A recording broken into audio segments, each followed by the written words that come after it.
시간이 됐네요. 자, 이제 또 시간이 됐으니까 시작하겠습니다. 안녕하세요.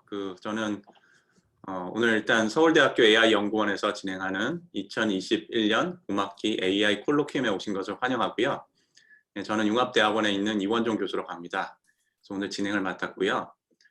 오늘은 통계학과 장원철 교수님을 모셨는데요. 장원철 교수님은 저도 이런저런 학교 회의나 심사 등에서 뵙곤 하는데요. 예, 누구라도 잠깐만 뵙고 얘기를 해봐도 이분 참 스마트한 분이시구나 라는 걸 짧은 시간에 느끼게 해주시는 그런 분들 계시잖아요. 예, 장원철 교수님이 그런 분이십니다. 그래서 오늘 아주 바쁘신 와중에 강연 시간을 내주셔서 대단히 감사드리고요. 간단하게 장원철 교수님 소개를 드리겠습니다. 예, 교수님은 서울대 계산통계학과에서 학사를 하시고 CMU에서 통계학 박사를 받으시고 유니버시티 오브 조지아 교수를 거쳐서 서울대학교 통계학과 교수로 임명되셨습니다. 현재 통계학과에서 학과장도 맡고 계시고요. 예, 많이 바쁘실 것 같아요. 예. 그리고 서울대학교에서 연구상, 서울대학교 학술연구 교육상, 교육부문, 그래서 연구하고 교육 쪽 상을 이미 다 받으셨고, 전문 연구 분야에 있어서는 International Statistical Institute의 elected member이시기도 하고요. 그리고 장원철 교수님께서 이제 재밌는 이력이 되게 많으신데요. 우선 재밌는 이력 중에 1번으로 제가 갖고 있는 정보는 아폴로 우주선이 달 착륙하던 해에 태어나셨고요.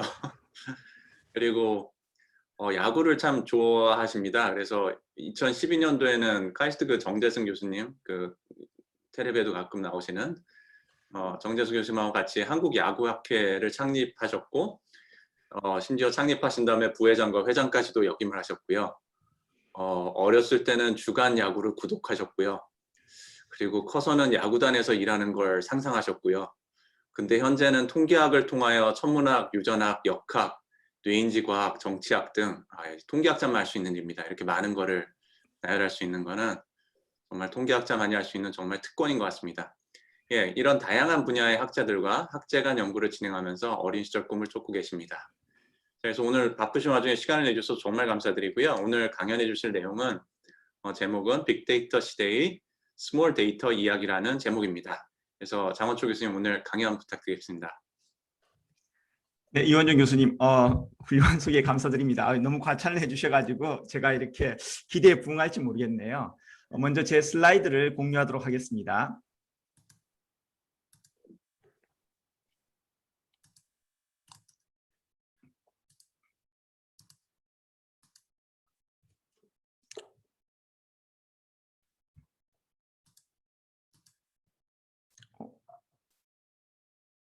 슬라이드가 공유가 지금 됐나요? 약간 조금 느리게 되는 것 같은데요. 슬라이드가 6번 슬라이드가 지금 보이고 있네요. 5번, 예, 네. 6번 보이는 것 같습니다. 네, 처음 슬라이드로 돌아갔습니다. 네, 잘 보입니다. 잠시만요. 이게 약간 네, 저기 이제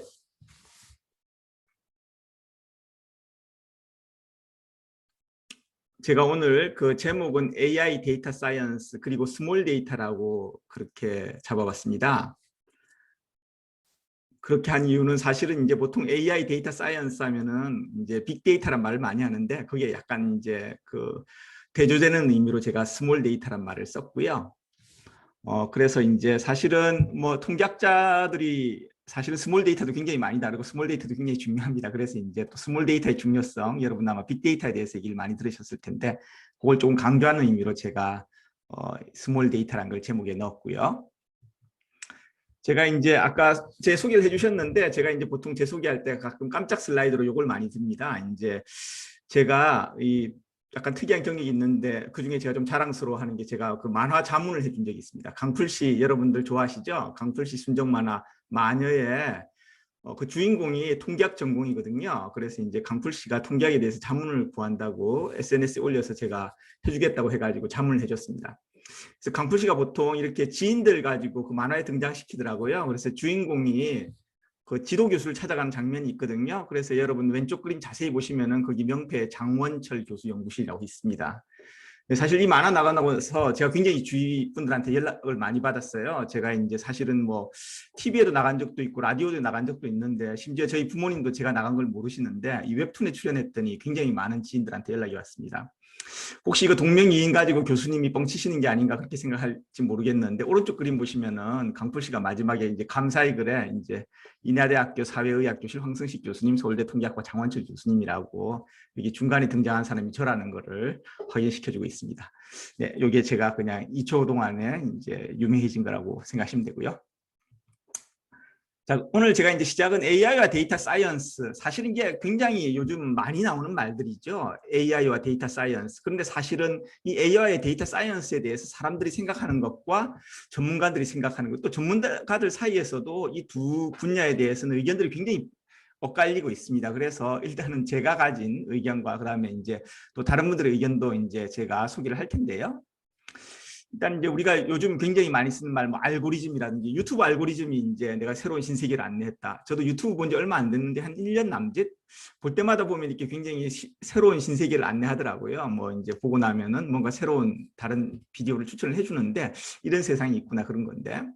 자, 근데 이제 알고리즘이란 말은 사실은 이제 뭐 이제 기술이라고 할 수 있겠죠. 데이터 기반으로 실생활 문제에 대한 해답을 제공하는 기술이다 이렇게 얘기를 할 수 있고요.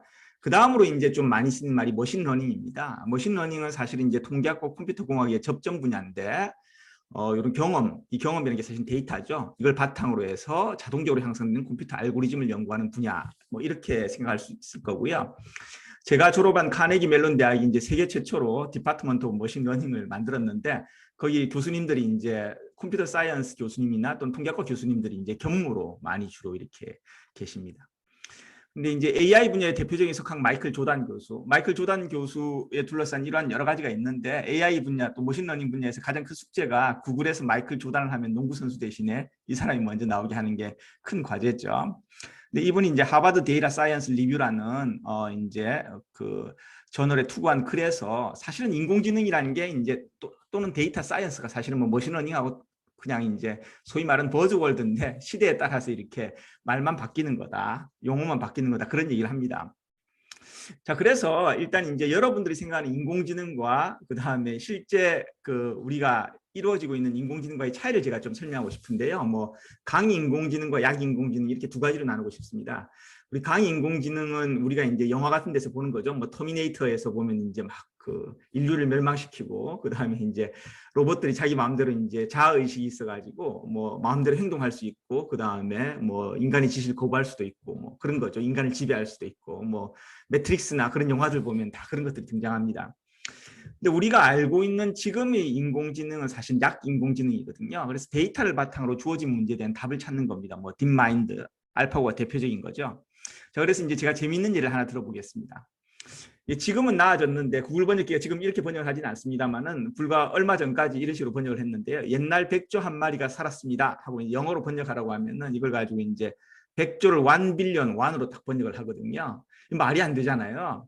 근데 이게 재밌는 게 옛날 백조 한 마리가 살았습니다를 일본어로 번역하고 그 일본어를 영어로 번역을 하면은 바로 번역하는 거예요. 스완이라고. 이게 사실 그 인간이란 말이 안 되는 거죠. 언어를 하나 더 거쳤는데 이제 똑바로 하는 거고 바로 번역을 하면 안 된다는 거다.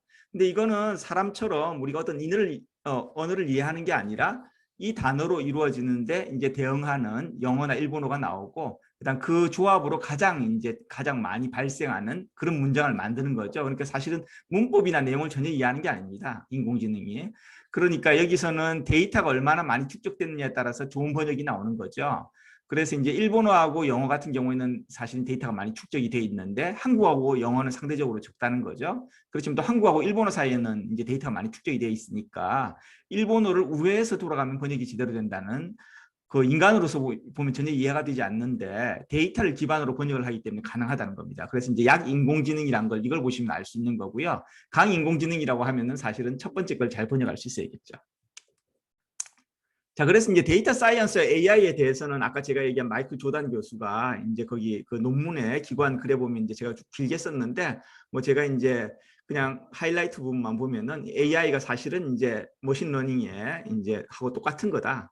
그런 얘기 나고 이제 데이터 사이언스라고 요즘 부르는 거는 이제 다시 또 이제 AI로 리브랜드 됐다. 뭐 그런 얘기를 지금 하고 있으면서 셋 다 이제 서로 비슷비슷하다고 그런 얘기를 합니다. 이 외에도 이제 그 데이터 사이언스에 대한 이제 뭐 여러 가지 그 의견들이 있는데요. 이제 라파엘 이자리라고 이제 하버드 데이터 사이언스 이제 그 자격 과정을 edX에 만든 교수님이세요. 이건 다나 페이벌 암센타 데이터 사이언스 학과장이시기도 한데요. 이분이 이제 뭐 그 과정도 만들고 이 과정을 이제 바탕으로 한 교과서도 쓰시고 그런데 이분도 역시 이제 하버드 데이터 사이언스 리뷰의 기관 글로 사실 데이터 사이언스라는 게 어떤 분야라기보다는 하나의 엄브렐라 텀이다. 왜냐하면 이 데이터 사이언스가 뭐냐는 게 따라서 사실은 또 그 뭐 저의 견해도 있겠지만은 이제 각 전문가라고 얘기하시는 분들의 견해들이 조금씩 다르거든요. 과연 이게 그럼 학문의 하나의 분야냐 여기에 대해서까지도 사실은 논쟁이 있습니다. 그래서 현재로서는 학문의 분야라기보다는 어떤 이제 총괄적으로 아우르는 엄브렐라 텀이다. 우산과 같은 역할을 한다는 거죠. 그래서 이제 이 데이터 사이언스가 뭐냐 이렇게 얘기를 한다면 아까 말씀드린 대로 이제 굉장히 다양한 의견이 그 이제 존재하는데 그런 의견을 다 포용하는 그런 이제 우산과 같은 역할을 하는 텀이 아닌가. 그렇기 때문에 꼭 데이터 사이언스에 대해서 누구의 정의가 맞고 누구의 정의가 틀리다는 것보다는 학문 분야라기보다는 여러 가지 굉장히 포괄적으로 아우르는 이제 그런 용어로 한번 생각을 해보시면 좋지 않을까 싶습니다. 자, 그럼 이제 데이터 사이언스나 AI는 제가 이제 계속 결론적으로 이제 데이터가 굉장히 중요하다고 얘기를 했잖아요. 근데 데이터가 이제 사실은 우리가 요즘 빅데이터의 시대라고 하는데 우리가 어느 정도 이제 정보들을 많이 받고 있냐면요. 뉴욕타임즈가 하루에 실는 정보의 양이 17세기 영국의 평범한 사람이 평생 소비하는 정보의 양과 비슷하다고 합니다. 뉴욕타임즈 실제로 종이로 나온 걸 보면 굉장히 두껍거든요. 두껍긴 하지만은 17세기에는 이제 그 영국에서 평범한 사람이 이제 그걸 가지고 평생 동안 이제 얻어지는 정보의 양이 그 정도였다는 거죠. 자, 그러면서 2015년 세계 경제 포럼에서 이 교육에 있어서 디지털 문해력이라는 걸 이제 강조합니다. 이게 무슨 얘기냐면요. 요즘 팬데믹 시대에 워낙 정보가 많이 쏟아지니까 WHO에서 인포데믹이란 말을 쓰거든요. 정보의 혼수 시대에서 너무 이제 무분별한 정보들이 쏟아지니까. 그러니까 우리가 이제 사실 이 시대에서 중요한 것 중에 하나는 예전에는 정보가 적었지만 요즘 정보가 너무 많기 때문에 올바른 정보를 사실 골라내는 게 굉장히 중요합니다. 그러면서 이제 디지털 문해력에 관해서 사실 이제 여러 가지 교육 방법들이 나오는데요. 제가 요걸 고른 건 이제 실제로 콜린 블리스인데 요게 실제로 유니버시티 워싱턴 대학의 그 교과목 제목입니다. 네, 실제로 이제 그 미국에서는 가능하지 않을까 싶은데 한국에서는 제가 어떻게 이걸 가지고 교과목으로만 제출한다면 학교에서 승인을 해줄 것 같지는 않은데요. 워싱턴 대학교의 진화생물학자와 그다음 정보학 전공인 이제 교수님 두 분이 디지털 문해력을 위해서 개설한 교과목이고 강의 내용이 유튜브에 올라와 있어서 여러분 궁금하시면은 직접 이 유튜브에 클릭을 하셔서 보실 수가 있고요. 책이 다행히 얼마 전에 번역이 됐습니다. 제가 지금 책 제목이 정확히 기억나지 않는데 제가 얼마 전에 구입해서 저도 사실 다 읽었는데 갑자기 기억은 나지는 않는데요. 어쨌든 이 책이 한글로도 번역이 돼 있습니다. 그래서 아주 재미있게 저도 잘 읽었습니다. 자, 그러면서 이게 디지털 문해력이 얼마나 중요하냐면요. 요즘 이제 이슈가 되는 아스트라제네카 이제 그 백신에 대해서 제가 아주 간단한 퀴즈를 내보겠습니다. 이게 사실 앞에 청중들이 있으면 제가 한번 손들라고 해볼 텐데요. 그렇게 하진 못할 것 같고 제가 한번 문제를 읽어보겠습니다. 자, 다음 중 어떤 사건이 생길 확률이 높을까? 아스트라제네카를 맞고 혈전이 생기는 경우, 이게 사망하는 경우가 아니고 생기는 경우입니다. 우연히 만난 사람이 휴대폰 뒷자리 5 숫자를 맞출 경우. 로또 100장을 샀을 경우 이 중 하나가 1등에 당첨될 확률, 스카이다이빙을 시도하다가 사망할 확률. 자, 여러분 어느 걸 것 같아요? 자, 요거는 뭐 이제 아마 눈치껏 보면 1번 아닐 거라고 생각하시겠죠. 네, 이게 사실은 1번, 2번, 4번은 한 10만 분의 1 정도의 확률이고요. 로또는 당첨될 게 810만 분의 1이라고 하더라고요. 그러니까 100장 샀으면 이제 대충 한 81만 분의 1이니까 이게 제일 확률이 높은 거죠. 그래서 사실 아스트라제네카를 맞고 혈전이 생기는 경우는 생각보다 굉장히 드물다. 우리가 이제 10만 분을 하니까 굉장히 높다고 생각하는데 평소에 굉장히 무시하고 지내는 확률이에요. 그다음에 이제 사망하는 경우는 사실은 이게 100만 분의 1 정도 되거든요. 근데 이게 번개 맞고 사망하는 사람이 그 뭐 30만 건 정도 있었는데 그 중에 번개가 한 2명 정도 죽었다고 합니다. 그러니까 사실은 이제 아스트라제네카 맞고 사망하는 경우가 번개 맞고 죽을 확률보다 사실은 더 적다는 거죠. 그래서 우리가 사실은 모든 건 비교 대상이 있어야 되거든요. 어떤 대상을 얘기를 했을 때 이제 예전에 그 치약에 그 이제 유해 성분이 있다고 해가지고 굉장히 난리였잖아요. 그런데 사실은 그 치약의 유해 성분이 인체에 실질적으로 심각한 영향을 주려고 하면 아마 하루에 이빨을 한 30번씩 닦고 한 100년 쭉 열심히 닦으면 아마 이제 심각한 그 이제 문제가 일어날 겁니다. 사실 근데 그렇게 하시는 분은 없으니까. 그래서 그때 버리는 치약 보니까 전 참 아깝더라고요. 제가 알았으면 다 수거해가지고 저희 집에서 쓸 텐데. 그래서 이게 뭐든지 디지털 문해력이 중요하다는 거죠. 위험하다는 게 아니라 얼마나 위험하냐. 그 위험 척도를 안다고 하면은 여러분들이 올바른 판단을 내릴 수 있다는 겁니다. 자, 그러면 이제 제가 빅데이터라는 말을 좀 많이 썼는데요. 근데 이제 빅데이터를 가지고 사실 뭐 여러 가지 정의가 있는데 보통은 이제 뭐 IBM에서는 4B라든지 그런 것들이 있는데 저는 크게 두 가지를 얘기를 합니다. 근데 두 가지 중에 첫 번째 걸 주로 많이들 생각하시고요. 두 번째 게 사실은 잘 모르신 일반적으로 빅데이터가 아니라고 생각하시는데 제가 간단히 그 두 가지 정의를 이제 소개를 하면 하나는 이제 길쭉한 자료, 또 하나는 뚱뚱한 자료인데 자, 길쭉한 자료는 어떤 거냐면요. 예를 들면 이런 겁니다.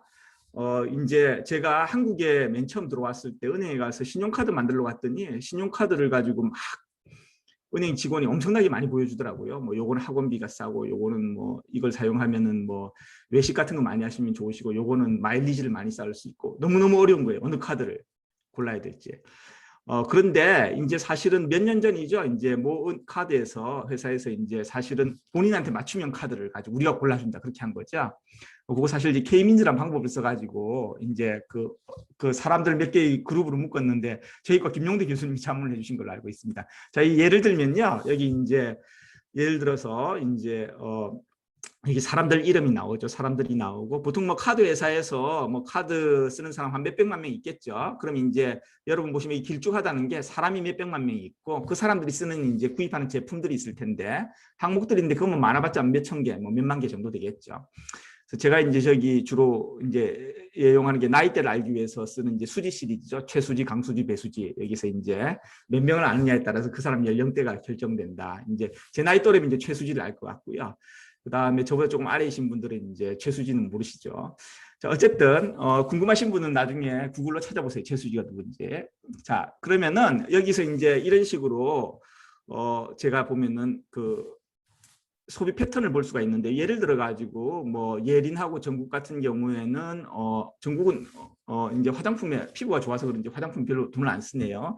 예린은 이제 화장품에 돈을 꽤 쓰는 편이고 저 같은 경우 화장품에 전혀 안 쓰죠. 그러니까 저 빼고는 다 연예인인데 나머지 사람들은 전국은 원래 피부가 좋아서 그런지 별로 안 쓰고 나머지는 이제 또 돈을 많이 씁니다. 자, 그럼 여자 연예인들 같은 경우는 화장품 같은 거 많이 구입하니까 여자 연예인들한테는 뭔가 화장품 같은 거 할인 많이 되는 그런 카드를 추천해 주면 좋겠죠. 반대로 이제 뭐 전국하고 저 같은 경우는 굉장히 외식에 돈을 많이 쓰니까 레스토랑 할인권 같은 거 많이 되는 그런 카드를 주면 될 겁니다. 그러니까 이런 이제 그 데이터를 이용을 해가서 카드 회사에서는 그 이제 이 사람들한테 맞춤형 카드를 추천을 하는 거죠. 이제 그런 것들을 가지고 이제 생각할 수 있는 경우고 이걸 길쭉한 자료라고 하는 게 보통 이제 그 보시면 아시겠지만 가로 세로에서 사람들이 훨씬 많으니까 이쪽이 훨씬 길쭉하잖아요. 그렇게 보기 때문에 이걸 길쭉한 자료로 합니다. 여러분들이 흔히 생각하는 그 빅데이터는 사실 길쭉한 자료예요. 자, 그와 반대로 이제 뚱뚱한 자료는 이제 가로 세로 비율이 달라집니다. 자, 이제 여기서 이제 예를 들어 가지고 마이크로 어레이라는 건데 이게 유전자의 발현 정도를 측정하는 바이오 칩이라고 생각하시면 됩니다. 사람별로 유전자가 한 2만 명 정도 있는데요. 2만 개 정도. 유전자 2만 개 있는데 각 유전자마다 이걸 어떻게 점수화 시킨다고 생각하시면 돼요. 아주 쉽게 얘기하면은. 자, 그랬는데 여러분들 안젤리나 졸리 아시죠? 안젤리나 졸리가 이제 사실은 그 유방암이 생길 것 같다고 유방 절제 수술을 하거든요. 그런데 그걸 어떻게 알았냐면은 요 마이크로 어레이를 이용한 겁니다. 그러니까 정확히 얘기하면 유방암을 억제하는 유전자가 없기 때문에 본인은 유방암이 생길 확률이 굉장히 높다고 해서 선제적으로 이제 유방 절제 수술을 하는 거죠. 그러니까 예를 들면은 여기 이제 제니 로제, 그다음 간암 환자는 저하고 이원정 교수님을 넣었습니다. 연예인을 넣었다가 100만 안티가 생기기 때문에 제가 그럴 수는 없고요. 이원정 교수님 이해해 주시라고 믿고 일단 제가 이렇게 썼습니다. 자, 그러면은 여기서 이제 점수를 보시면은 예를 들어서 유전자 1 같은 경우에는 제니하고 로제 점수는 그렇게 높지 않은데 저하고 이원정 교수님만 높은 거예요. 그다음 나머지 유전자 2나 유전자 3, 뭐 유전자 2만까지 가면 점수가 다 비슷비슷합니다. 그럼 여기서 이제 유전자 1을 가지고 우리가 소위 말하는 바이오마크라고 하는 거죠. 아, 이게 소위 말해서 간암을 나타내는 지표구나. 이걸 이용을 해가지고 우리가 간암이 이제 생길 것 같다. 그런 걸 알 수 있다는 거죠. 자, 그래서 여기서 보시면 이제 가로 세로 비율이라는 게 사람은 이럴 경우에 예를 들어 간암 환자 한 40명, 그다음 정상인 사람 한 40명, 한 80명 정도 모을 텐데 유전자는 2만 개잖아요. 그러니까 우리가 흔히 보통 얘기할 때 데이터의 개수는 80개인데 그다음 변수의 개수는 2만 개 이렇게 되니까 변수의 개수가 훨씬 많은 거죠. 뭐 비슷한 게 이런 게 사실 비정형 데이터입니다. 그러니까 뭐 이미지 같은 것도 사실은 이런 식으로 표현을 할 수가 있고요. 이미지 데이터나 음성 데이터도. 그렇기 때문에 우리가 흔히 빅데이터라고 하면은 사실은 우리 앞에서 본 길쭉한 자료만 생각하는데 비정형 자료 같은 이런 뚱뚱한 자료도 사실 빅데이터고요. 그다음에 이런 빅데이터 같은 경우는 여러분 퍼스널 컴퓨터에 다 들어갑니다. 그래서 이제 보통 빅데이터라고 하면은 개인 PC에는 들어갈 수 없는 정도의 큰 데이터 그렇게 생각을 하시는데 그건 이제 길쭉한 데이터에 해당하는 경우고요. 뚱뚱한 데이터는 그렇지는 않습니다. 자, 그러면은 이제 제가 오늘 할 얘기는 이제 빅데이터를 이제 얘기를 했으니까 제가 이제 통계학 전공이니까 통계학에 대해서도 얘기를 해야겠죠. 이 빅데이터 시대에 사실 이제 통계학이 굉장히 많이 각광을 받고 있는데 요거는 이제 토론토 대학의 학부 통계학 프로그램 등록 학생 숫자입니다. 1994년부터 2018년. 사실은 이제 그 미주권에서는 통계학이 학부의 전공들이 별로 없어서 제가 유학 갈 당시만 하더라도 학부 전공이 1학년부터 4학년까지 다 합쳐가지고 한 10명 정도밖에 없었어요. 물론 대학원생은 좀 되고 교양 프로그램은 많이 들었는데 그랬는데 이제 지금은 전공자가 폭발적으로 증가해서 이제 스템 그 뭐 사이언스, 테크놀로지, 엔지니어링, 매스메리에서 가장 빠른 속도로 증가하는 분야인데 이게 유니버시티 오브 토론토 같은 경우에는 아주 그 엄청난 속도로 증가해서 지금 보시면은 뭐 여기서 이제 뭐 전공, 부전공, 그 다음에 아마 이제 또 다른 형태의 프로그램이 있는데 그런 걸 다 합치면은 뭐 4,400명 가까이 되는 학생들을 지금 이제 이게 2018년 기준으로 이제 통계학 전공으로 있습니다. 뭐 아마 전공만 따진다고 하더라도 그래도 뭐 한 지금 보시면은 2,500명 정도니까 어마어마한 숫자죠. 네. 자, 그렇지만은 이제 제가 말씀드린 대로 빅데이터 못지않게 스몰 데이터도 중요한데요. 제가 이제 스몰 데이터라기보다 어떻게 보면 작은 모형을 좀 더 얘기를 하겠습니다. 이제 제가 하나 예를 들면은 미국에서 이제 그 가석방을 제고할 때 재범률을 예측하는 알고리즘 컴파스라는 프로그램이 있습니다. 이게 이제 사실 논란에 좀 휩싸였는데요. 이게 사실은 아까 말씀드린 대로 그 이 블랙박스형이거든요. 뭐냐면 어쨌든 데이터를 집어넣으면은 결과가 이 사람이 범죄를 다시 저지를 확률이 높다, 낮다, 어느 정도다, 몇 퍼센트라는 게 나오는데 어떻게 작동하는지 전혀 알 수가 없어요. 그랬는데 여기서 이제 사람들이 의심하는 게 뭔가 인종차별적인 알고리즘이다. 왜냐하면은 그 사실은 예를 들어서 흑인 여성인데 뭐 이제 범죄 경력 같은 건 그렇게 경범 정도인데 이게 재범할 확률은 굉장히 높게 나오고 백인 남성인데 아주 이제 그 중범도 여러 개 저질렀는데도 불구하고 이제 그 확률은 그 흑인 여성에 비해서 낮게 나왔다. 이렇게 해서 뭔가 이 인종을 나타내는 지표 같은 게 있어가지고 그것 때문에 이 이제 재범률을 인종별로 높게 그 차이가 나오게 나는 게 아닌가 하면서 논란이 휩싸였는데 그다음 이 문제는 많이 알려져 있고요. 그다음 더 놀라운 거는 여기 이제 이 캠퍼스에서 예측을 할 때 137개의 입력 변수가 있습니다. 이걸 칙 넣으면은 이제 어떻게 하는지 모르지만은 다다다닥 하면서 이제 끝에 이제 뭐 몇 퍼센트 이렇게 재범률이 나온다는 거죠. 근데 굉장히 간단한 로지스틱 회귀 분석이라고 학부에서 통계학 전공을 배우는 거죠. 여기 변수 2개 사용해서 예측을 해봤더니 결과가 비슷하다는 거예요. 그래서 뭔가 컴파스라는 게 인공지능을 이용해서 어마어마하게 뭐 복잡한 모델을 썼는데 뭐 하여튼 이거는 지적재산권에 관련돼 있기 때문에 알려줄 수 없다 그랬는데 이걸 굉장히 간단한 모형으로 써봤는데 물론 여기서 이제 어떤 변수를 뽑느냐는 약간 거기서 이제 소위 말하는 뭐 그 스테이트 오브 아트 테크닉이 있는 거죠. 그렇지만 어쨌든 굉장히 간단한 모형으로도 비슷한 결과가 나온다는 거죠. 그래서 이제 뭐 빅데이터, 스몰 데이터 있지만 어쩌면 제가 오늘 얘기할 거는 작은 모형, 단순한 모형으로도 굉장히 이제 많은 문제를 풀 수 있다. 그 얘기를 하고 싶습니다. 자, 그래서 오늘은 이제 2가지 사례 연구를 했는데요. 제가 사실은 이제 첫 번째 사례 연구 같은 경우는 정확히 얘기하면 이제 빅데이터는 아니고 어떻게 보면 이제 뚱뚱한 자료를 이용한 모형입니다. 자, 그렇지만 이제 좀 재미있게 하기 위해서 여러분들이 이제 잘 알고 있는 비틀즈 노래에 대해서 제가 좀 이제 소개를 해보도록 하겠습니다.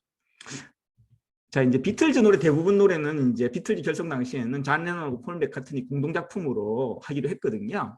근데 실질적으로는 이제 둘 중에 한 명이 주로 쓴 거죠. 그랬는데 이제 비틀즈가 해체가 된 다음에는 이제 사실 끝나고 나니까 물론 이제 기억 앞에서는 겸손해져야 되지만 다들 이제 그 서로 본인이 작곡한 곡이라고 주장하는 노래들이 나온 거예요. 이제 뭐 Ask Me Why, 뭐 Do You Want to Know Secret, 뭐 Wait in My Life 이런 노래들인데요. 제가 뭐 이런 노래 잘 아시는 분도 있겠지만은 제가 한번 노래를 들려드리도록 하겠습니다. 자, 음악 감상은 여기까지 하도록 하고요. 자, 다시 이제 본래 들어가서 자, 여러분들 이게 이제 지금은 그 각각 그 공동 작품으로 돼 있는데 사실은 이제 둘 중에 한 명이 아마 썼을 거다 그렇게 돼 있는 거죠. 그런데 이제 서로 본인들이 썼다는 겁니다.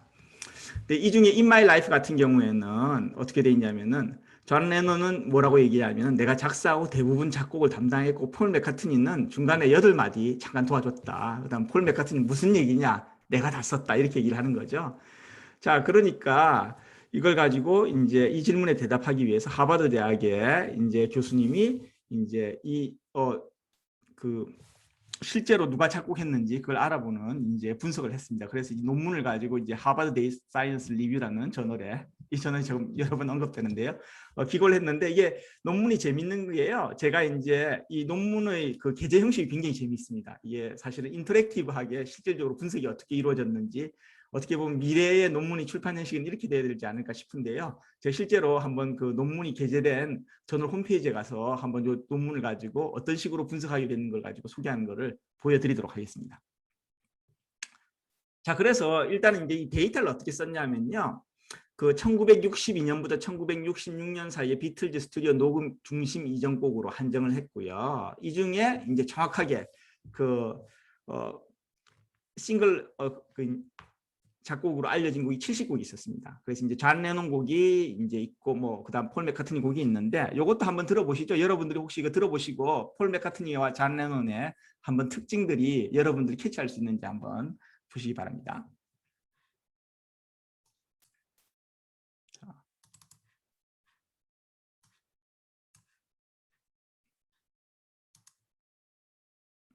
자, 음악 감상은 이 정도로 하시고요. 자, 여러분들 혹시 이 이제 두 곡씩 들으셨는데 어떤 좀 차이를 느끼셨나요? 이 폴 맥카트니 곡은 약간 음계 사이의 변화가 좀 큰 편이고 존 레논 곡은 상대적으로 적다고 이제 얘기를 하는데 물론 이런 것들을 이용을 해가지고 할 수 있겠지만은 이제 모든 곡들이 그런지는 잘 모르는 거죠. 그래서 일단 이걸 가지고 어떤 식으로 분석을 했는지 제가 소개를 해드리도록 하겠습니다. 자, 그래서 이제 작곡 스타일 차이를 가지고 이제 사실은 이제 굉장히 많은 정보를 이용했어요. 첫 번째로 이제 그 화음을 가지고 크게 9개 범주로 나왔습니다. 그래서 이제 사실 저도 뭐 음악에 대해서 그렇게 조예가 깊은 게 아니라 화음을 보통 보면 뭐 장화음, 단화음, 뭐 그다음 감화음 뭐 이런 게 있다고 그러더라고요. 그래서 뭐 7개 화음이 있고 거기다 추가로 뭐 이게 약간 섞여서 나오는 것까지 포함해서 9개 범주로 나눴고요. 그다음 뭐 음계라든지 그다음에 이제 화음이 변화한다든지 건지 그런 것들에 따라 가지고 실제로 이런 것들이 있냐 없냐에 따라 가지고 총 여러 가지 범주를 만들었습니다. 자, 그래서 여기 보시면 사실은 이제 굉장히 많은 이제 범주들이 있는 거죠. 그래서 이걸 다 합치면은 아마 이제 한 100개도 넘는 범주들이 있는데요. 그러면은 여기서 노래별로 예를 들어 가지고 제가 예를 들어 뭐 그 1도 장화음 이런 것들이 있냐 없냐 이런 걸 따진 겁니다. 그래서 이제 이게 100 이제 27개 그 정도였던 것 같은데 제 기억에 이런 것들의 이제 그 범주가 각각들이 이제 그 노래마다 있는지 없는지를 가지고 보고 있으면은 1, 없으면 0 이런 식으로 기록을 하는 거죠. 자, 그런데 이제 여러분 생각하시 아니 뭐 특정 화음이 여러 번 사용됐으면 그게 더 좋은 정보가 아니냐 그렇게 생각할 수 있는데 이제 멜로디하고 화음 이 두 가지를 이용을 했는데 문제가 이제 어떤 게 굉장히 후렴구 같은 게 반복적으로 많이 나오잖아요. 그래서 예를 들어서 헤이 주디 같은 경우나 나나나나나나나나 이 부분이 굉장히 많이 나온단 말이에요. 그럼 이제 그런 것들이 반복적으로 사용되기 때문에 사실은 카운트를 해보니까 그렇게 유용한 정보가 아니라고 해서 있다 없다 그 정도로만 생각을 했습니다. 그래서 결론적으로 노래 하나가 있으면 그 노래를 가지고 내가 이제 한 곡을 들었을 때 지금 이런 범주 그 데이터를 가지고 이제 정보를 가지고 있다 없다 이런 식으로 표현을 하는 거죠. 자, 그래서 이제 제가 한번 예를 들어 보겠습니다. 이게 제가 지금 그 저널 홈페이지에 왔는데요. 제가 말씀드린 대로 여기도 재밌는 게 자, 여기에 이제 A Million Whys라는 노래인데 제가 여기에 9개의 아까 지금 뭐 굉장히 많은 피처가 있었는데 제가 몇 군데가 이 노래가 있는지 없는지 한번 확인해 보겠습니다. 제가 이렇게 체크를 하는 거죠. 체크를 하고 이 노래를 들려드리겠습니다. 그러면은 이 노래에서 예를 들어서 이제 그 1도 장화음이 나오면은 그 부분이 표시가 되는 거예요. 요 밑에 자 보시면은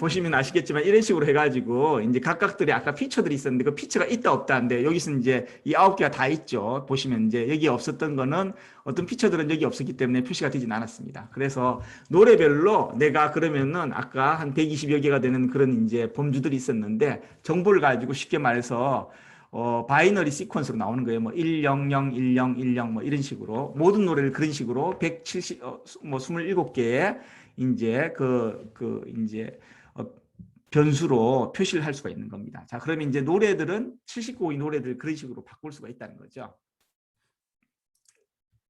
자, 그러면은 그런 과정을 거쳐 가지고요. 여기서는 이제 존 레논이면은 예를 들어 0이고 폴 맥카트니 곡이면 1이라고 반응 변수를 받습니다. 그래서 이제 예측 변수는 아까 이제 137개였는데 아까 얘기한 대로 이제 노래가 137개의 이제 그 피처로 바뀌는 거죠. 그래서 피처들은 다 0 또는 1로 돼 있는데 그게 이제 그 예를 들어서 뭐 장화음이 거기 있었다. 그럼 1, 없으면 0 이런 식으로 표기가 됩니다. 그래서 총 5개 그룹 안에 어쨌든 137개라는 건데 여기 보시면은 이게 사실은 뭐냐면 뚱뚱한 자료라는 게 데이터는 70개였는데 변수가 137개가 되는 거거든요. 그러니까 제가 학교 다닐 때, 대학 다닐 때 배운 통계학으로는 사실 이제 풀 수 없는 문제였죠. 근데 요즘 이제 이런 아까 말한 비정형 데이터, 이 뚱뚱한 자료에 대해서는 분석하는 방법들이 많이 연구가 됐습니다. 그래서 이게 로지스틱 회귀모형이랑 회귀모형을 이용을 해서 예측을 하는데요. 그 예측을 해가지고 실제로 이 70개 그 노래에 대해서는 누가 작곡했는지 알잖아요. 이 로지스틱 리그레션을 이용을 해가지고 예측을 한 결과는 다음과 같습니다. 자, 이게 무슨 얘기냐 하면요. 자, 이쪽에는 그 오른쪽에 표시된 건 폴 맥카트니 곡이고요. 왼쪽에 표시된 건 존 레논 곡인데 여기서 보시면은 요 위에 있는 거는 지금 무슨 얘기냐면은 그 폴 맥카트니일 확률이거든요. 그래서 이제 요 경우는 보시면은 그 폴 맥카트니일 확률이 굉장히 높죠. 이제 연두색이 굉장히 높고 빨간색이 조금밖에 없으니까 그러니까 이건 제대로 분류가 된 겁니다. 자, 두 번째 같은 경우에는 보시면은 사실은 이제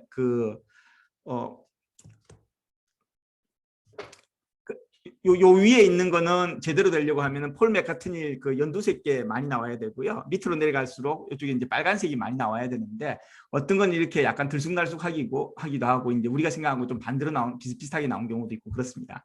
자, 그래서 요걸 가지고 실질적으로 이제 그 모형을 맞춘 걸 보면은 이제 뭐 100% 정확한 건 아니고요. 어느 정도 이제 예측을 할 수 있다는 거죠. 자, 그래서 요 또 노래별 음악적 특성을 가지고 요게 어떻게 구성이 됐는지 제가 한번 다시 또 그 저널 홈페이지에 가서 한번 보여드리겠습니다. 자,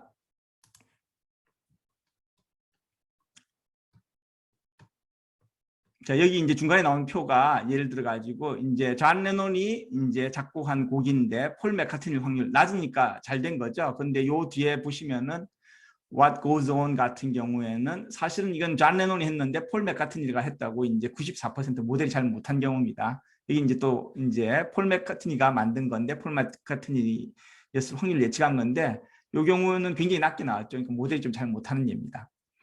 자, 그랬는데 어쨌든 요걸 가지고 이제 요게 또 재밌는 게요. 자, 이걸 가지고 각 이제 여러 가지 피처들이 있었잖아요. 그 피처들이 있었는데 이 피처들 보시면은 요 피처 앞에 이제 소위 말하는 이 가중치라고 생각하면 됩니다. 이제 그 회귀 분석에서는 회귀 분석 개수가 되는 건데요. 앞에 기울기 같은 거죠. 로지스틱이기 때문에 정확하게 기울기는 아닌데 그래서 여기 각각들 피처가 옆에 나와 있지 않습니까? 거기에 대한 가중치들이 다 나옵니다. 이제 최종 모형에 대한 거죠.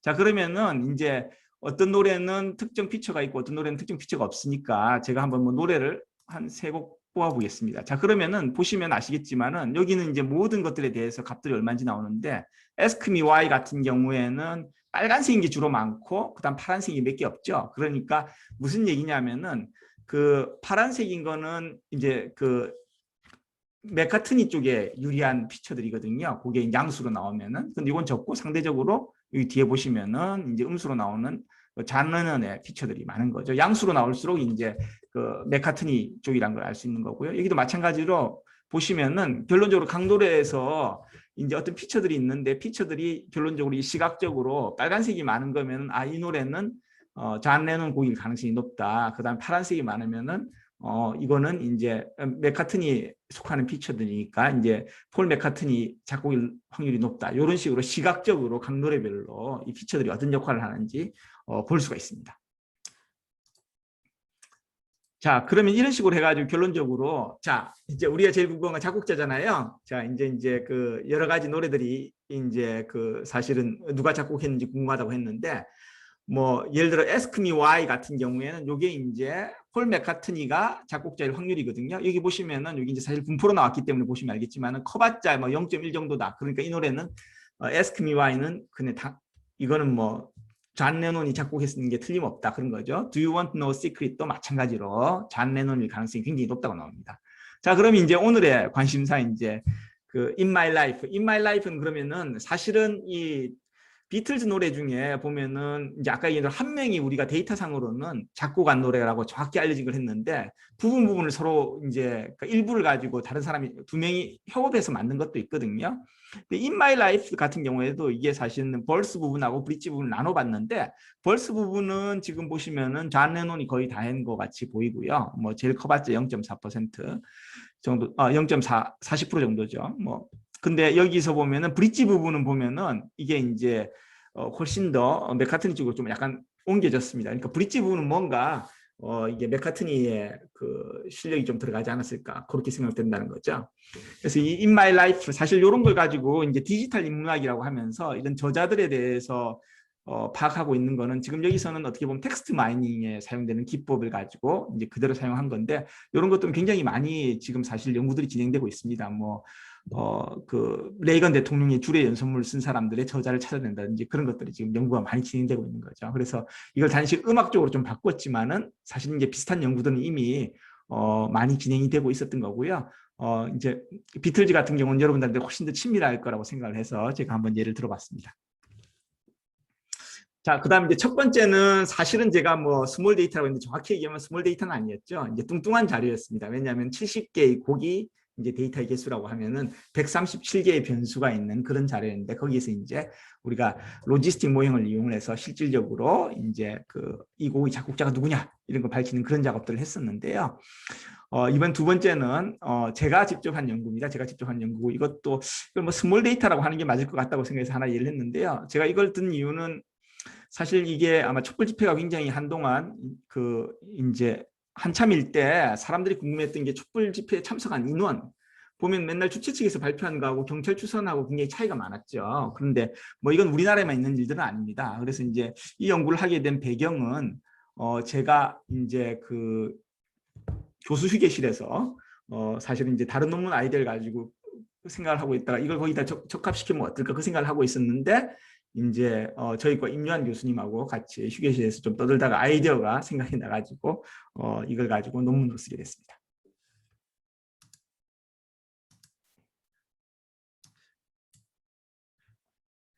자, 그러면은 자, 요게 이제 2016년 11월 12일 광화문 광장 촛불 집회 현장입니다. 꽤 많은 사람들이 모여 있죠. 자, 그런데 요거는 뭐 또 2017년 1월 20일 트럼프 대통령 취임식입니다. 자, 이제 그 다음에 이제 마지막은 2017년 4월 17일 마치 포 사이언스라는 이제 그 전 세계적으로 열린 이제 집회인데요. 이게 사실 이제 저희가 실질적으로 그러니까 그 집회 인원 추정하는 데 사용된 데이터를 한국에서 열린 집회에서 사용을 했습니다. 이게 얼마나 많이 모였을까 이제 사실 이제 상당히 그 사람들이 궁금해하는 내용인데 이제 촛불 집회 같은 경우에는 주최 측 추산은 한 100만 명, 근데 경찰은 한 26만 명이라고 얘기했습니다. 한 4배 정도 차이 나는 거죠. 트럼프 대통령 취임식은 백악관 대변인이 사상 최대 취임식 인파라고 하고 트럼프는 150만이라고 주장했는데 전혀 근거는 없습니다. 일단 사상 최대는 아니라는 게 오바마 대통령 취임식 사진하고 그 사이드 바이 사이드로 비교해보면 오바마 대통령 취임식 때 사람들이 훨씬 더 빽빽해 보이거든요. 그러니까 사상 최대는 아닌 것 같고요. 일단 인원은 몇 명인지 알 수가 없습니다. 마치 포 사이언스는 이게 함께하는 과학 행진이라고 전 세계 600개 이상의 도시에서 얼스데이에 열린 과학기술인과 과학을 사랑하는 사람들이 함께 행진하는 행사고 전 세계적으로 100만 명 정도 참석했다고 추정을 하고 있습니다. 자, 근데 이제 군중을 추정하는 방법은 굉장히 간단합니다. 이게 이제 사실은 이제 그 정적 어떤 특정 시점에서 사람을 추정하는 걸 어떻게 하냐면요. 일단 군중 밀도를 추정합니다. 경찰이 추정하는 건 굉장히 간단한데요. 이게 그 앉으면 6명이고 서면 9명입니다. 서면 이제 빽빽하게 조금 더 사람들이 빽빽하게 있어. 한 평당 이제 사람들이 서 있다 그럼 9명이고 앉아 있으면은 6명이 앉는다. 그렇게 생각하는 그게 이제 밀도고요. 그 다음에 사실은 군중들이 차지한 면적 같은 경우에는 뭐 여러 가지 뭐 드론을 이용해서 뭐 이제 고화질 사진을 찍어가지고 면적 같은 건 계산할 수가 있겠죠. 그래서 밀도를 뭐 안다고 하면은 사실은 이제 밀도 곱하기 면적하면 되는 거니까, 물론 밀도가 균일하진 않습니다만은 뭐 일단 이런 기본적인 아이디어를 이용을 해가지고 사실은 이제 군중 규모는 알 수가 있습니다. 그래서 이제 어떤 특정 시점에서 우리가 인구를 추정하는 것은 그렇게 어려운 문제는 아니고 많은 이제 연구들이 진행이 돼 있어요. 그런데 이제 우리가 관심 있는 동적 군중이거든요. 그러니까 경찰이 사실 경찰은 정적 군중에 관심 있는 게, 왜냐하면은 치안을 유지해야 되기 때문에, 그러니까 최대 그 이제 규모가 몇 명일까? 그걸 예상을 해서 이제 병력도 배치를 하고 좀 더 모자랄 것 같다면 또 추가 지원도 요청하고 기타 등등 그런 사항이 있는데, 주최 측은 사실은 이제 자기 세를 과시하기 위해서 야, 누구는 조금 전에 한 1시간 있다 갔어. 나중에 온 사람도 있어. 그러니까 이게 볼 때는 100만 명 다 있는 것 같지는 않지만은 이게 왔다 갔다 한 사람 따져보면은 이제 그 정도 된다 뭐 이렇게 얘기를 하는 거죠. 물론 과학적인 근거는 없습니다. 그래서 이제 사실 관심 있는 게 이 동적 군중에 관해 관심이 있는 거예요. 그러니까 정적 군중이 아니라 동적으로 사실은 처음에 일부라도 집회를 참여한 사람들의 인원은 어떻게 알 수 있을까?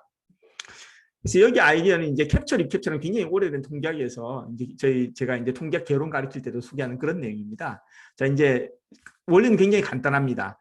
제가 이제 호수에 있는 물고기들을 가지고 몇 마리인지 알고 싶어요. 호수에 있는 물고기를 가지고 몇 마리인지 알고 싶은데, 그러면은 다 셀 수가 없잖아요. 뭐 다 잡을 수도 없고. 그럼 어떻게 하냐면은 호수에 물고기를 맨 처음에 제가 이제 이 그림에서 본 것처럼 10마리를 잡았다고 생각을 하세요. 그럼 이제 꼬리표를 붙입니다. 꼬리표를 붙이든 이제 어떤 마크를 해서 10마리를 이제 던져 놓는 거죠. 방류를 한 다음에 다시 또 두 번째로 고기를 잡는 거 이제 리캡처입니다. 고기를 가지고 이번에 10마리를 잡았는데 5마리가 마크가 돼 있어요. 그건 뭐냐면은 내가 지난번에 10마리를 이제 돌려줬는데, 돌려보냈는데 이번에 5마리가 잡혔잖아요. 그 10마리가 사실은 전체 이 연못에 있는 물고기의 절반에 해당하는 거구나. 그러니까 전체 물고기는 이제 20마리구나. 아주 간단한 원리죠. 그래서 이제 밑에 이제 공식은 써놨습니다. 원리는 간단합니다. 내가 지금 마크를 해가지고 10마리를 뿌렸는데, 내가 뭐 예를 들어서 두 번째 10마리 잡았는데 2마리만 마크가 있었다. 그러면 원래 10마리가 20%에 해당하는 거니까 전체는 5배였구나. 그렇게 하면 이제 50마리라고 그런 식으로 가정을 하는 거죠. 자, 그러면은 이 캡처, 리캡처 아이디어를 어떻게 이용을 했냐면요. 동적 인구 추정을 하기 위해서는 일단 2가지 정보를 알고 있다고 가정을 합니다. 이제 첫 번째는 주어진 특정 시점에서 집회에 참석한 인원. 이건 뭐 제이콥 방법, 아까 앞에서 얘기한 것처럼 특정 시점 같으면은 군중 밀도 계산하고 그다음에 군중이 차지한 면적 계산한 다음에 곱해가지고 구하면 되는 거죠. 뭐 이건 다양한 방법들이 있으니까 그거는 이제 그런 방법으로 추정을 한다고 하고요. 그다음에 이 두 번째가 중요한데, 집회 참석 인원을 대표할 수 있는 샘플에서 집회에 도착한 시간하고 떠난 시간을 알아야 됩니다. 정확하게 머무른 시간이 몇 시간이라는 게 아니고 몇 시에 도착해서 몇 시에 나갔다. 이런 거 어떻게 하느냐 궁금해하실 수도 있는데요. 인원이 적을 것 같은 경우는 저희가 샘플링 설문조사를 한 경우도 있고, 그 다음에 제 생각에는 만약 많다고 하면은 그 휴대폰 이제 이동통신사를 협력을 받으면 되지 않을까. 이동통신사에서 이제 사실은 빠진 인원도 있기 때문에 전부 다 알 수는 없는 거고요. 3사를 할 필요 없이 이런 경우에는 한 군데 회사만 접촉을 해서 거기서 일부만 랜덤하게 좀 뽑아가지고 달라고 하면은 가능할 것 같습니다. 이제 전부 다 알 필요도 없고요. 그렇게 한다면은 아마 자료를 얻을 수 있지 않을까. 그래서 이제 특정 이동통신사하고 접촉을 해서 거기서 뭐 한 1000명이나 2000명 정도의 이 근처에 있었던 사람들의 이제 움직임에 관해서 도착과 떠난 시간에 대해서 그 자료를 얻는다면은 아마 이런 정보를 얻을 수 있겠죠. 자, 그래서 이제 여기 4명이 있는데요. 보시면 그림에서 보시면 제가 이제 시각 1에서 보시면은 그때는 3명이 참석하고 있습니다. 3명이 참석하고 있죠. 그래서 이제 제가 S0라고 했는데 거기 이제 T0는 1, 시각 1이고요. 그때 참석하고 있는 사람은 3명이고, 그 다음에 지금 이제 그림이 5명입니다. 사람 5명, 4명이나 5명이죠. 자, 이제 5명인데 결론적으로 제가 이제 알고 싶은 건 이 5명이나 어떻게 알 수 있느냐 이런 거죠.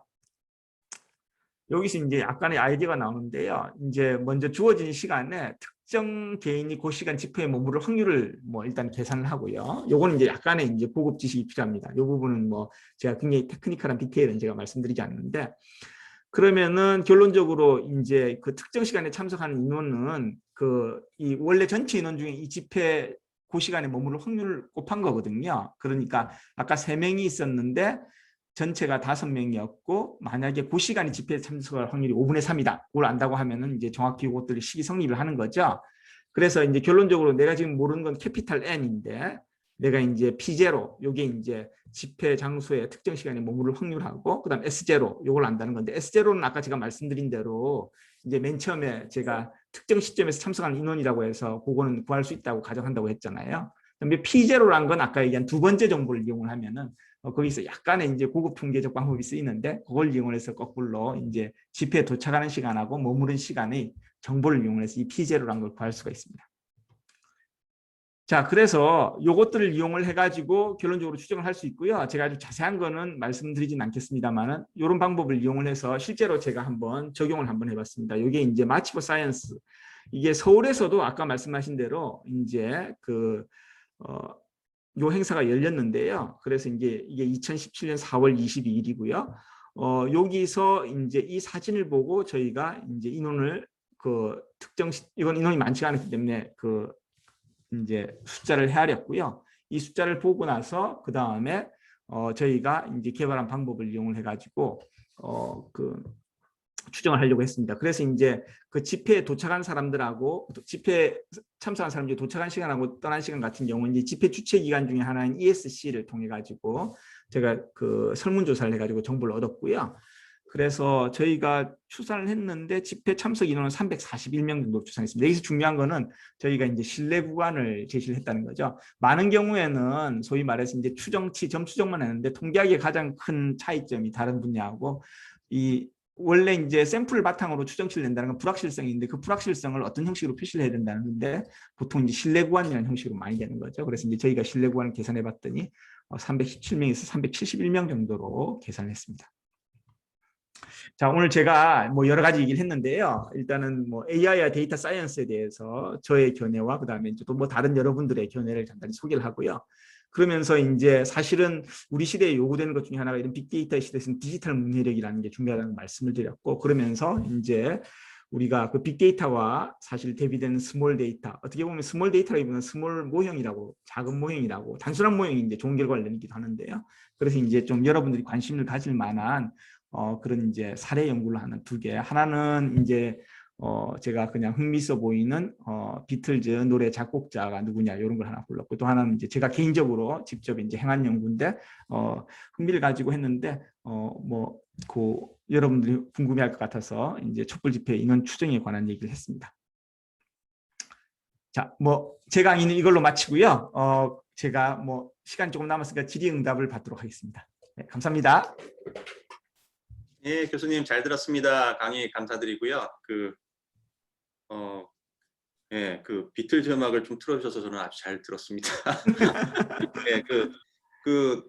예, 그 강연을 되게 쉽게 잘 해주셔가지고 질문이 이렇게 많이 들어오고 있지 않은데 조금 다른 질문 들어올 동안 제가 몇 가지만 좀 여쭤볼게요. 혹시 촛불 집회 같은 경우는 그러면은 실제로 에스티메이션 하실 수가 있었나요? 그 시간에 관계된 정보를 또 자료가 있어야지 에스티메이션이 가능한 걸로 저는 이해를 했는데 충분히 자료가 있어서 에스티메이션 해보셨는데 개인적으로 좀 궁금하네요. 실제로 저희가 촛불 집회에 이제 이 방법을 개발하고 써보려고 했거든요. 아까는 이제 조그만 집회로는 이제 저희가 이제 해보고, 근데 이게 그 데이터를 얻으려고 하니까 약간의 이제 이게 좀 약간 사이드로 하는 프로젝트라서 사실은 저희가 가지고 있는 연구과제나 그런 거에 도움을 해가지고 할 수 있는 건 아니었고요. 서울시 협조를 얻어서 이렇게 뭔가 이동통신사를 접촉하든지 등등을 해보려고 했는데 그 부분은 잘 해결이 안 됐습니다. 그래가지고 실제로 저희가 데이터를 얻지는 못해가지고 설문조사 같은 게 인원이 작은 경우에는 기관 내 협조를 얻어서 데이터를 얻었는데 촛불 집회 같은 경우는 꽤 많은 인원이 들어가기 때문에 설문조사를 하든지 아니면은 어쨌든 이동통신사의 협조를 받든지 해야 되는데 그게 저희가 좀 능력박지라서 그 부분은 아쉽게 못했고요. 다음번에 혹시라도 이런 대규모 집회가 있으면은 한번 시도를 한번 해보고 싶습니다. 네, 이미 다 발생했던 일이라 다들 또 민감한 사안이라 자료가 공개가 쉽지 않았을 것 같다는 생각도 좀 드네요. 그러네. 앞으로 이게 딱 자리를 잡아가지고 계속 룰로 이게 적용이 되고 있다면은 이런 집회 같은 게 있기 전에 정해진 룰이 있다면은 그런 방식을 적용해보면 참 좋을 것 같은데요. 지금 또 궁금한 게 있는데 제가 미국에서 공부할 때 되게 좋아하던 교수님이 그분은 이제 정보이론 하시는 분인데 스포츠를 좋아하셔가지고 항상 스포츠에 관계된 온갖 거를 또 보고 계셨거든요. 교수님 혹시 야구 데이터는 분석 안 하세요?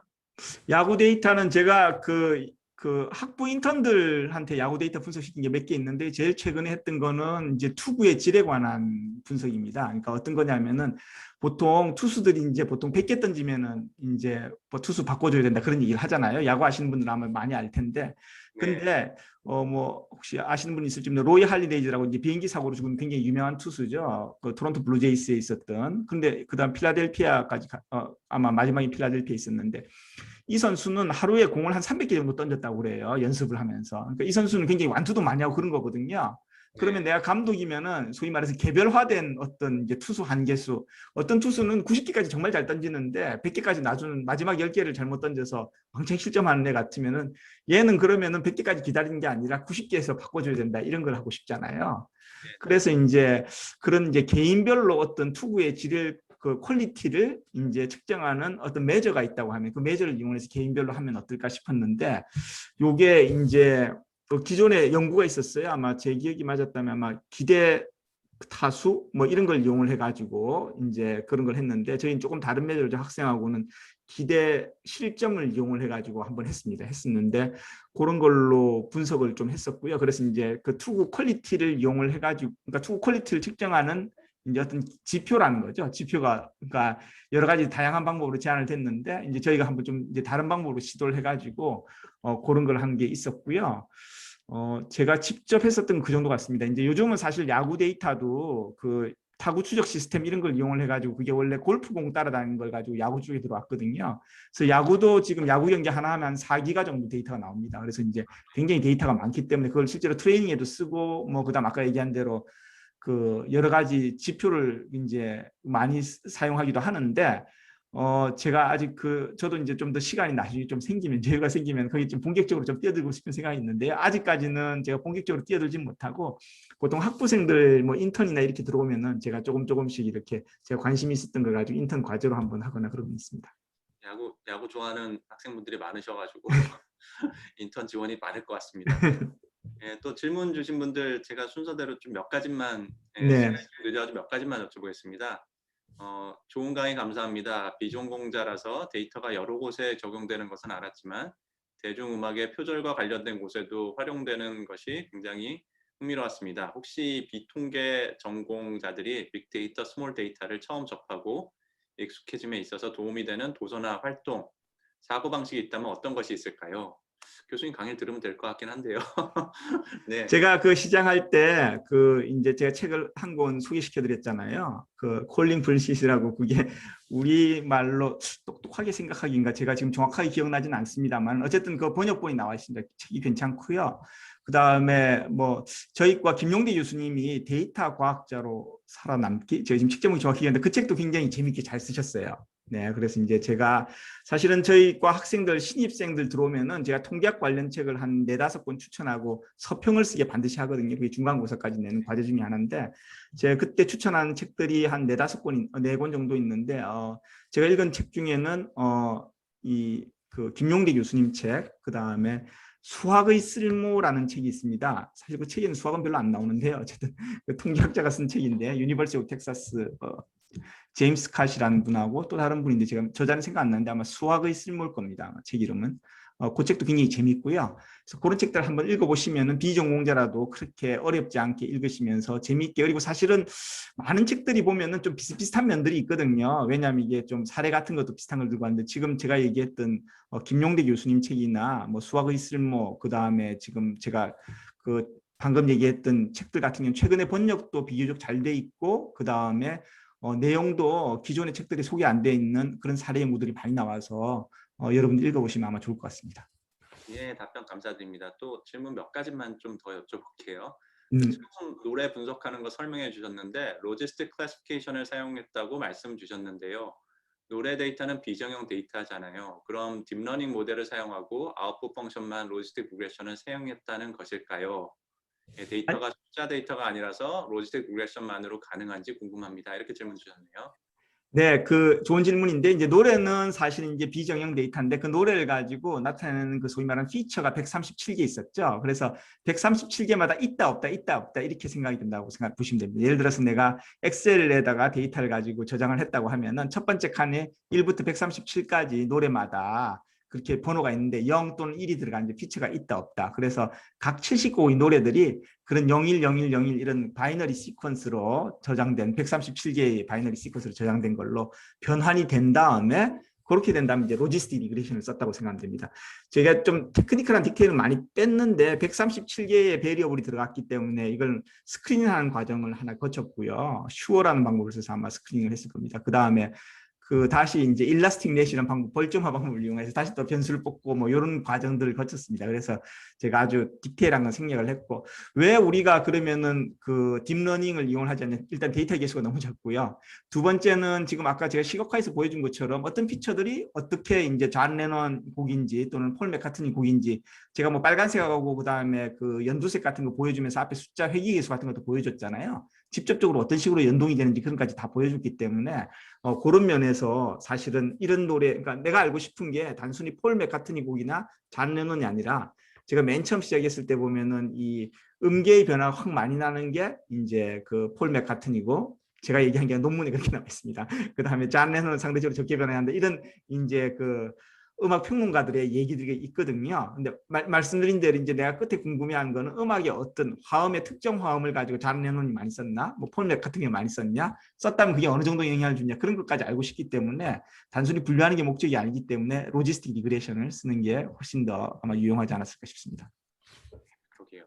설명력이 좋네요. 예, 또 다른 질문 드리겠습니다. 강의 잘 들었습니다. 데이터 사이언티스트로 성장하려면 특정 도메인의 지식을 갖춰야 하는지 아니면 일반적인 통계 및 수리과학적 지식에 치중해 공부해야 하는지 궁금합니다. 하고 김영훈님께서 물어봐 주셨는데요.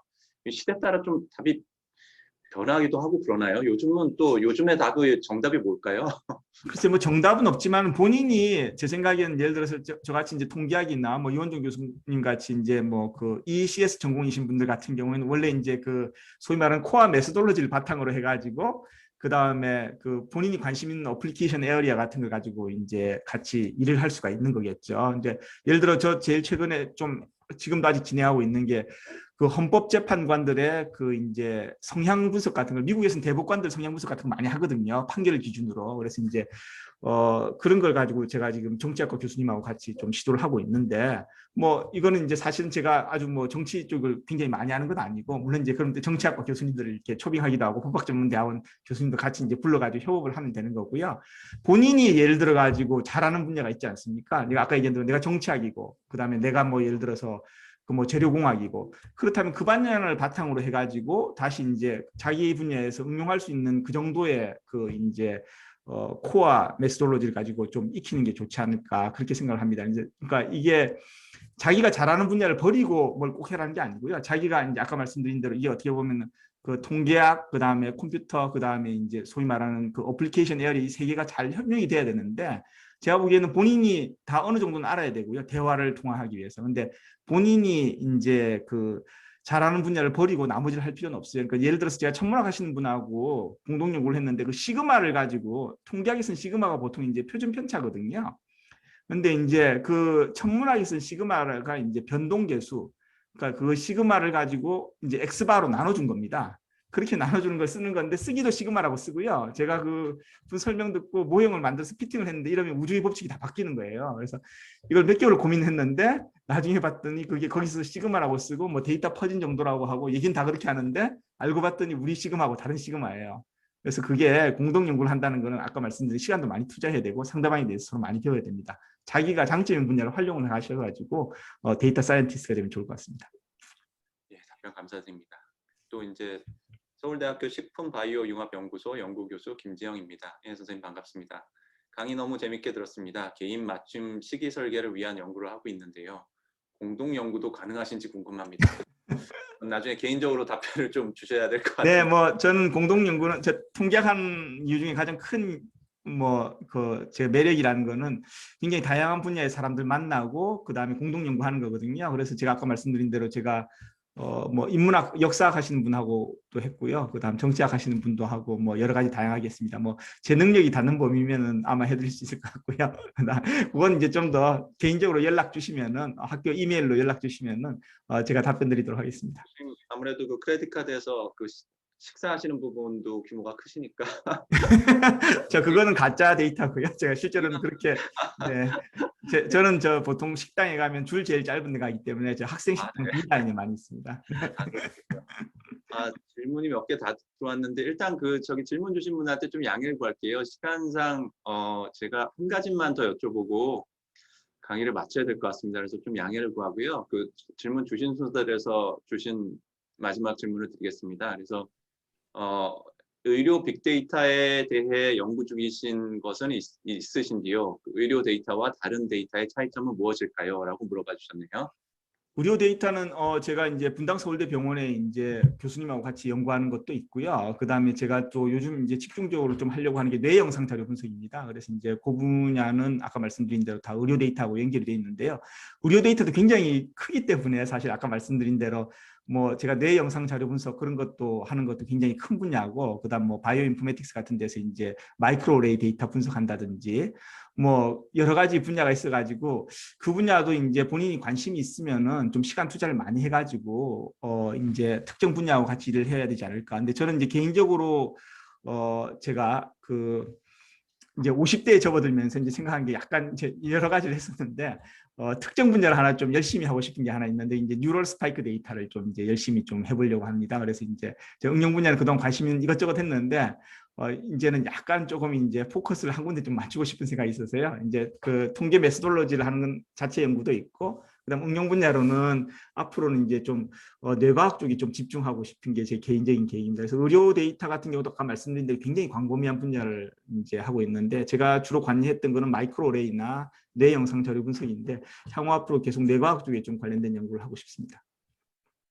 네, 교수님, 저희가 다 질문을 다 받을 수가 없어서 일단 죄송합니다. 저기 청중분들께 양해를 구하고요. 질문을 더 못 받아서요. 오늘 시간이 벌써 한 6분 정도 오버돼가지고 여기서 마치도록 하겠습니다. 장원철 교수님 바쁘신 와중에 오늘 너무 재밌는 강연, 저는 음악도 너무 잘 들었고요.